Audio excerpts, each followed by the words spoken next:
All right, let's get right into it. We need to talk about heart health. For decades, you've been told this really simple story. Cholesterol is the bad guy, and we've got the perfect drug to take it down. But what if that simple story isn't just wrong?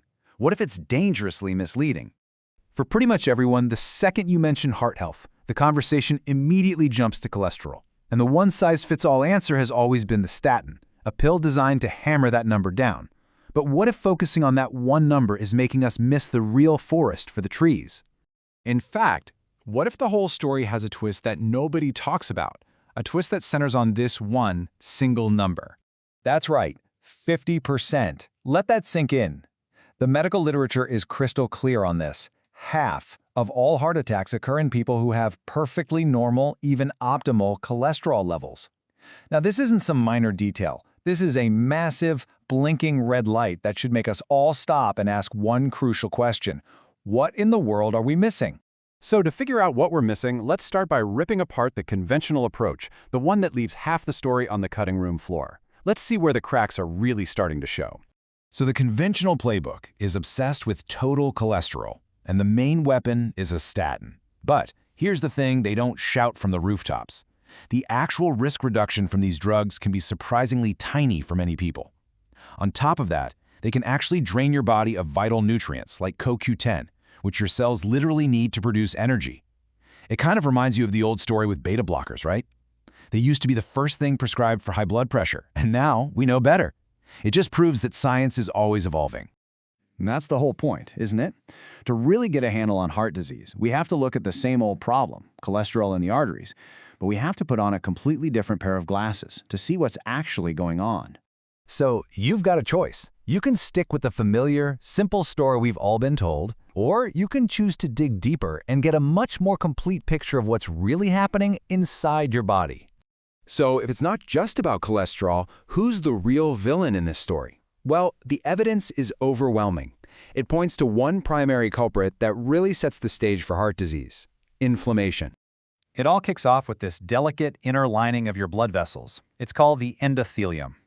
I want you to picture it like the non-stick coating on a brand new frying pan, perfectly smooth. But when inflammation hits, it's like someone takes steel wool and just scratches that surface all up, making it rough, damaged, and leaky. And this is where things get really interesting. When those LDL particles sneak through that leaky, damaged wall, they don't just sit there. They get transformed. They get rusted through a process called oxidation, or they get caramelized by too much sugar in your blood, and your body has no idea what these things are anymore. It sees them as foreign invaders and launches an all-out immune attack, which creates a vicious cycle of, you guessed it, even more inflammation.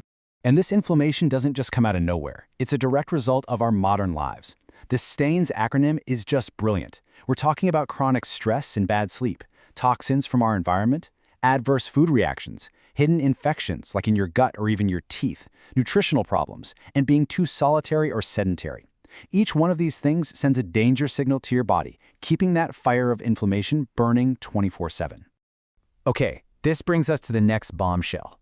If inflammation is the real trigger, then that standard cholesterol test we all get is missing the most important detail. Okay, think of it like this. The standard test, LDL-C, measures the total amount of cholesterol. That's like trying to figure out how bad traffic is by weighing all the passengers on the highway. It's kind of useless, right? But an advanced test, LDL-P, measures the total number of LDL particles. That's like counting the actual number of cars on the highway. Now, what's more likely to cause a traffic jam and damage the road? A few buses or a zillion tiny cars? And this is the absolute key you need to get. You can have a normal cholesterol reading on that standard test, but still be at incredibly high risk because you have a huge number of these small, dense LDL particles. Think of them like tiny, hard BBs that can just shoot right through that leaky vessel wall and kickstart that whole inflammatory mess. The number of particles, not the total cholesterol, is a much, much better predictor of your actual risk.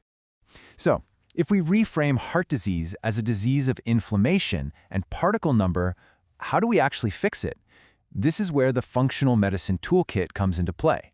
This approach it's logical. It makes sense. It doesn't just jump to a prescription pad. It starts with the foundation. You have to address the root causes of inflammation, those stains we just talked about. Then you use food as medicine. Get rid of the junk, reduce sugar, and bring in healthy fats. Then you can layer on targeted smart supplements. And yeah, if you still need it, medication, but as a helper, not as the first and only resort. This is the fundamental mind shift. The goal isn't just to artificially crank down a number on a lab report. The goal is to understand why the body is responding this way in the first place, and then address the real underlying imbalance that's causing the problem. And the great news is we have a whole toolbox of well-researched supports. Take red yeast rice, for example. It literally contains compounds that act in a similar way to statins. And things like NAC are master antioxidants that directly fight that rusting process we talked about earlier. These aren't just random supplements from the health food store. They are targeted tools to fix the specific problems we've identified. Now let's be clear, these are not magic bullets. They are tools that, when you combine them with the right diet and lifestyle, support your body's own incredible built-in systems for healing and balance. So what's the big takeaway here? What's the master plan you need to understand for your own body? It really all comes down to this one idea. Heart disease is not a plumbing problem caused by too much cholesterol. At its core, it is a disease of inflammation and oxidative stress. True prevention isn't about chasing a number on a lab report, it's about creating an internal environment in your body that's calm, balanced, and puts out the fire of chronic inflammation. Your body is not a collection of broken parts that needs a different medication for every symptom. It's a system, and the goal is to bring it back into balance. So you have to ask yourself, are you asking the right questions about your health? Because the real question isn't, what's my cholesterol number? It's, how healthy is the system that's creating that cholesterol?